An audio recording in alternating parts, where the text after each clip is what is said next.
and Matthew Stafford put up a virtuoso performance. You know what it reminded me of? It reminded me of Johnny Depp as Captain Jack Sparrow in Pirates of the Caribbean. He nailed it. He absolutely nailed it. Now, Chicago, a bad offensive team, but a pretty good defensive unit. The Bears have some name-brand players on that side of the football, led by Khalil Mack, the player they traded half their draft for a couple years back.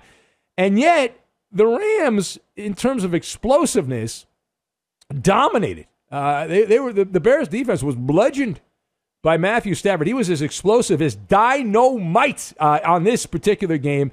It is rare that someone lives up to the hype. I expect the worst. I go into these things thinking this is not going to be the way it's supposed to be, and oftentimes I am correct. But this was one of the exceptions to the rule. All right, this is one of the exceptions to the rule. It is very rare that someone lives up to the hype, and Matthew Stafford did that. The report card reads A+++ for Matthew Stafford, as good as advertised. As good as advertised. Now, Stafford, we all know the story here. He was driving a jalopy in gridlock Detroit traffic. He has now been handed the keys to the Maserati. He's driving on the Autobahn in the Ram offense. A 67-yard pass play for a touchdown, and the second pass of the game for Stafford to Van Jefferson. And then in the second half, Cooper Kupp, a 56-yard scoring play in the third quarter. The razzmatazz is there, and Stafford downfield, when you had to throw the ball, he had to throw, not you, but he had to throw the ball 10-plus air yards. He attempted 9 of those passes, completed 7 of them, 7 of 9 on passes 10-plus yards down the field, and 212 yards, and a passer rating of perfection, 158.3.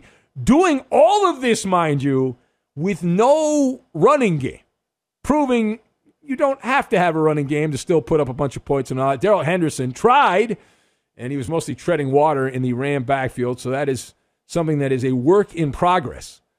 And I also know this is a heartbreaker for you, the troll. I realize it. You were really, really hoping. You had your pearls out. You were praying that Matthew Stafford would take a ride on the Vomit Comet, and he didn't do it. He did not do it. He let you down. He let you down. You were hoping he'd go out there and just poop all over the floor, and it didn't happen. He was better than even I thought he would be in the Ram offense, and you got to deal with it. You got to deal with that. So, sorry, not sorry. All right, now part B of this, not only was Matthew Stafford all he was cracked up to be and then some, but, as we say, better than that. Now, I anticipated that the dynamic duo of Matthew Stafford and Sean McVay would be peanut butter and jelly.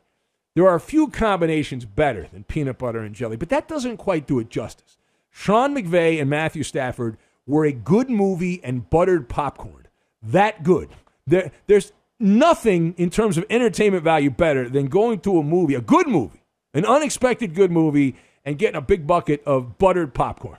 And that's Sean McVay and Matthew Stafford, at least in the first game together. The Rams scored on 6 of the first 7 drives, the full drives. They had 375 yards of offense. You didn't see the game. It was a clinic. It was a clinic. And finally, even though the man's been to a Super Bowl as a coach, the shackles are off the Prodigy's playbook. Sean McVay can release the hounds. Release the hounds. Now, to give you an idea about how crazy good this was, I'm not done yet. I know I'm flogging the horse here. But Matthew Stafford had a 156.1 passer rating. Now, that number sounds nice, doesn't it? 156.1. How good is that?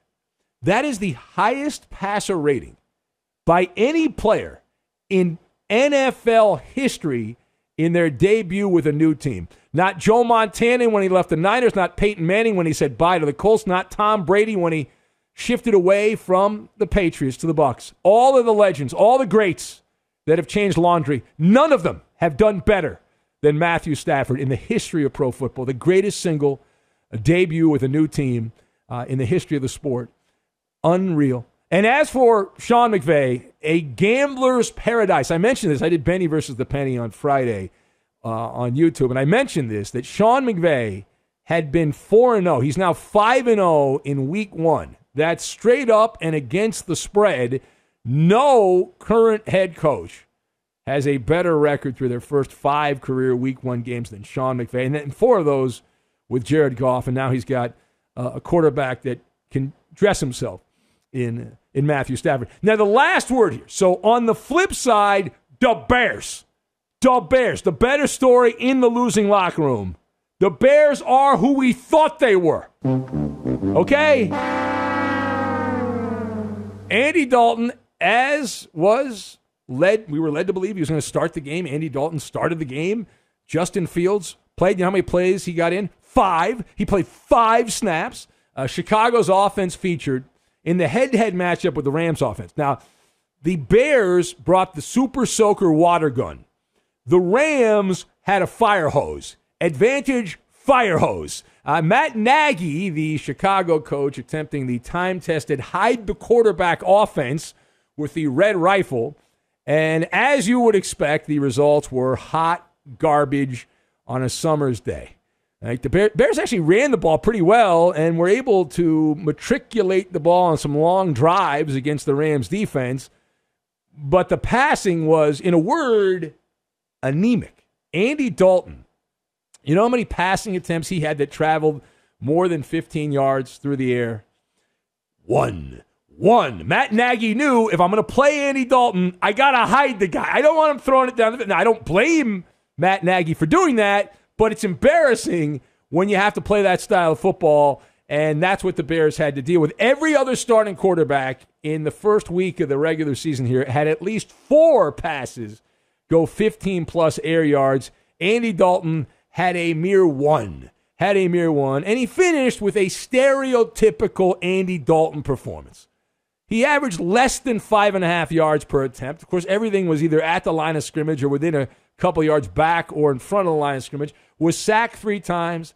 Passer rating below 75. These are the kind of numbers that you have come to expect from Andy Dalton. He rarely disappoints.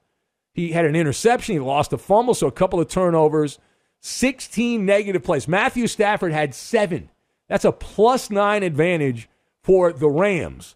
And that's a big stat. That's a telling stat. We use that stat a lot. The quarterback that has the fewer negative plays ends up winning the game the vast majority of the time. Once in a blue moon does a quarterback with more negative plays end up winning. Now, meanwhile, Justin Fields, the hotshot rookie, he rushed for a 3-yard score, and so he only had 5 plays, but he made the most of his brief cameo appearance here, and the wait continues.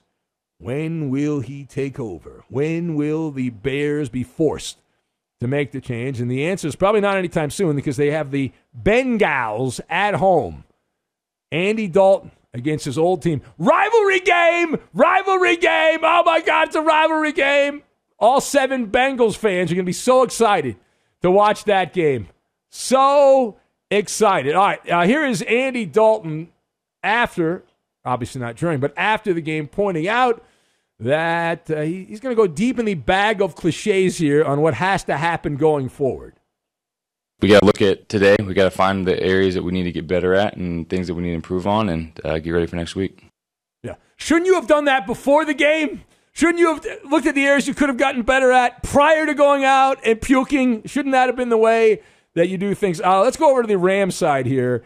And Andy, we heard from Andy Dalton. How about Matthew Stafford? All those big bombs, bazookas all over the field. Here's Stafford on the big play Ram offense. You know, a big play after a big play is a lot of fun to be a part of. I don't know, man. I was just jacked up and having fun out there. There you go. Well, I'm glad you were jacked up and not. Well. Here's Sean McVay on Stafford, and I think you can hear the smile in his voice. We can certainly build on this, but Matthew did a great job leading the way offensively. There was a lot of bright spots, but also a lot of things that we can look to improve on, and it's exactly what we'll do after this.